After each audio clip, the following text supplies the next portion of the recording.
Chicago a vendu ses parcs-mètres à Abu Dhabi pour 75 ans et la ville perd de l'argent depuis. Vous voyez, en décembre 2008, Chicago traversait une crise financière. Le maire de la ville avait besoin d'argent.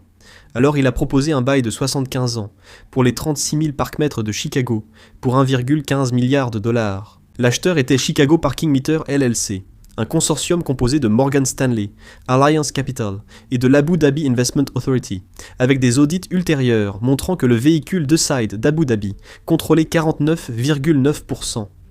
L'équipe du maire négociait avec eux depuis près d'un an, mais la ville n'a eu que 72 heures et un contrat de 500 pages pour l'examiner. Ensuite, 150 millions de dollars sur ce 1,15 milliard avaient déjà été inscrits dans le budget de l'exercice 2009 avant le vote. Voter n'en entraînait une perte de 150 millions de dollars, une hausse des impôts fonciers et des licenciements en ville. Plusieurs conseillers municipaux ont reconnu plus tard ne pas avoir compris le contrat et avoir voté oui uniquement pour éviter les licenciements.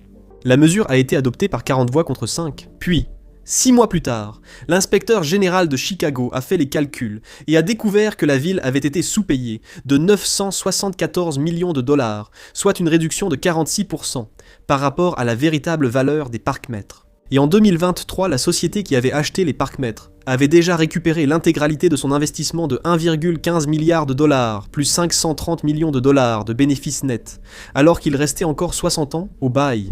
Et maintenant, le pire dans cet accord, c'est la clause de compensation. En gros, chaque fois que Chicago met un parc-mètre hors service pour une raison quelconque, disons un défilé, une piste cyclable, des travaux routiers, des terrasses extérieures, ou même pour le transformer en hangar pour véhicules électriques, la ville doit payer à la société le manque à gagner que ce parc-mètre aurait généré jusqu'en 2083. Ces paiements à eux seuls ont atteint 80 millions de dollars entre 2009 et 2021. Le contrat impose aussi à Chicago d'augmenter chaque année les tarifs des parcs-mètres selon l'inflation, ou de verser la différence à la société. Donc, les tarifs continuent d'augmenter indéfiniment, que les électeurs le veuillent ou non. 3 maires différents ont essayé d'annuler cet accord, mais aucun n'a réussi jusqu'à présent. Chicago est maintenant engagé jusqu'en 2083, et d'ici là, le rendement prévu pour les investisseurs est d'environ 12 milliards de dollars. J'aurais dû investir là-dedans.